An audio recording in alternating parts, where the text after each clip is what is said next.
हूँ आपके साथ सिमरन मिश्रा। बिहार में नई सरकार का गठन हुआ और नीतीश कुमार ने 10वीं बार मुख्यमंत्री पद की शपथ ली, लेकिन इस बार कैबिनेट विस्तार में ने योग्यता बनाम वंशवाद की पुरानी बहस को एक बार फिर से गरमा दिया है। दरअसल सबकी निगाहें उपेंद्र कुशवाहा के बेटे दीपक प्रकाश पर थी, जिन्हें बिना विधायक या विधान परिषद सदस्य बने ही मंत्री बना दिया गया है।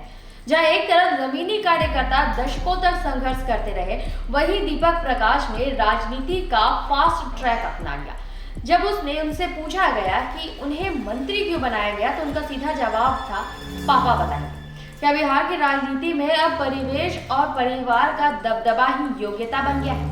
विपक्ष ने वंशवादी मंत्रियों की लिस्ट जारी कर सरकार पर तीखा हमला बोला है। एक विस्तृत रिपोर्ट इस पर पूरे मामले पर देखिए। बिहार में 10वीं बार मुख्यमंत्री के रूप में नीतीश कुमार के नेतृत्व में नई सरकार के गठन और मंत्रिमंडल विस्तार ने राज्य की राजनीति में एक बार फिर वंशवाद और योग्यता के पुराने विवाद को हवा दे दी है। इस बार सबकी निगाहें एक ऐसे चेहरे पर टिकी है जो ना तो विधायक है और ना ही विधान परिषद का सदस्य, लेकिन फिर भी कैबिनेट मंत्री बन गया है। उपेंद्र कुशवाहा के बेटे दीपक प्रकाश को मंत्री बनाए जाने के फैसले ने न केवल राजनीतिक गलियारों में हलचल मचा दी है, बल्कि ये सवाल भी खड़ा कर दिया है कि क्या बिहार की राजनीति में आज भी योग्यता से अधिक वंशवाद और परिवारवाद दबदबा मायने रखता है। पापा ही बताएंगे क्यों बने मंत्री, योग्यता पर सवालिया निशान। जब मीडिया ने नवनियुक्त मंत्री दीपक प्रकाश से पूछा कि उन्हें कैबिनेट में शामिल क्यों किया गया है, तो उनका जवाब बेहद सीधा और राजनीतिक रूप से बचकाना था, पापा बताएंगे। ये जवाब सीधे तौर पर यह संकेत देता है कि कैबिनेट में उनका शामिल होना उनकी अपनी क्षमता, राजनीतिक अनुभव और जन समर्थन के कारण नहीं, बल्कि उनके पिता और राष्ट्रीय लोक मोर्चा के प्रमुख उपेंद्र कुशवाहा के प्रभाव और राजनीतिक सौदेबाजी का परिणाम है। भारतीय संविधान व्यवस्था के तहत एक गैर विधायक को अधिकतम 6 महीने के लिए मंत्री बनाया जा सकता है। इस अवधि के भीतर उन्हें राज्य विधानमंडल के किसी भी सदन का सदस्य बनाना अनिवार्य होता है। आलोचकों का मानना है कि बिहार की राजनीति में ये 6 महीने का समय अक्सर वंशवाद को स्थापित करने या राजनीतिक खींचतान को साधने के लिए पर्याप्त माना जाता है। विपक्ष का हमला, वंशवाद की लंबी लिस्ट। दीपक प्रकाश को मंत्री बनाए जाने के तुरंत बाद विपक्ष ने इस पर कड़ी प्रतिक्रिया व्यक्त की है। राष्ट्रीय जनता दल यानी कि आरजेडी ने तुरंत राज्य सरकार पर हमला बोला और वंशवाद से जुड़े मंत्रियों की एक सूची जारी कर दी।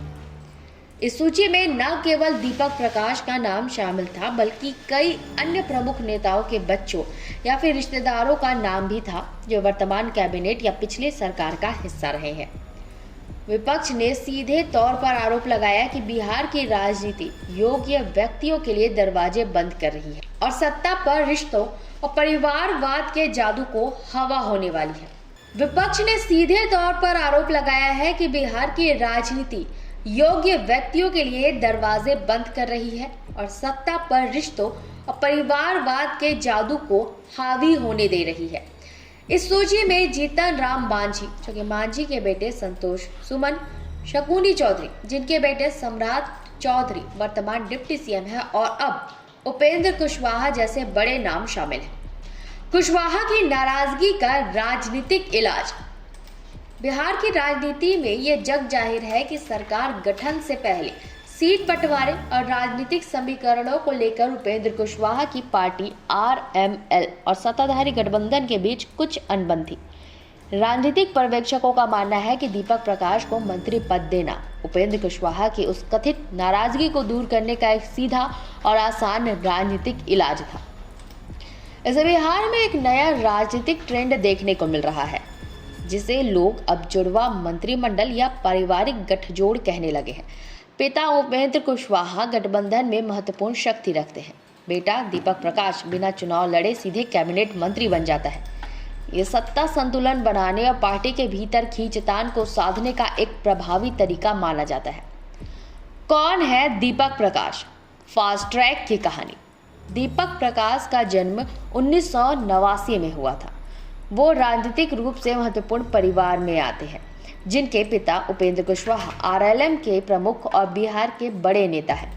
दीपक प्रकाश ने सिक्किम मणिपाल विश्वविद्यालय से बैचलर ऑफ इंजीनियरिंग की डिग्री हासिल की है, जो तकनीकी रूप से उन्हें योग्य बनाती है। उनकी राजनीतिक सक्रियता मुख्य रूप से 2019 से शुरू हुई, लेकिन उनका राजनीतिक ग्राफ सीधे जमीनी स्तर से चुनाव लड़कर नहीं बल्कि सीधे कैबिनेट में शामिल होने के साथ ही आसमान छू गया। ये कदम उन युवाओं और कार्यकर्ताओं के लिए हताशा पैदा कर सकता है जो सालों से पार्टी के लिए काम कर रहे हैं और विधानसभा चुनाव जीतने के लिए कड़ी मेहनत कर रहे हैं।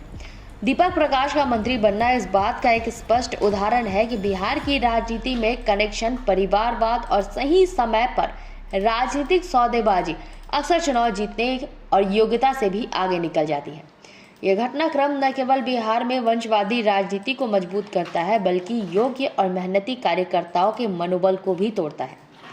ये देखना अब दिलचस्प होगा कि विपक्ष इस मुद्दे को कितनी मजबूती से उठाता है और अगले 6 महीने में दीपक प्रकाश अपने मंत्री पद को बनाए रखने के लिए किस सदन से सदस्य बनते हैं।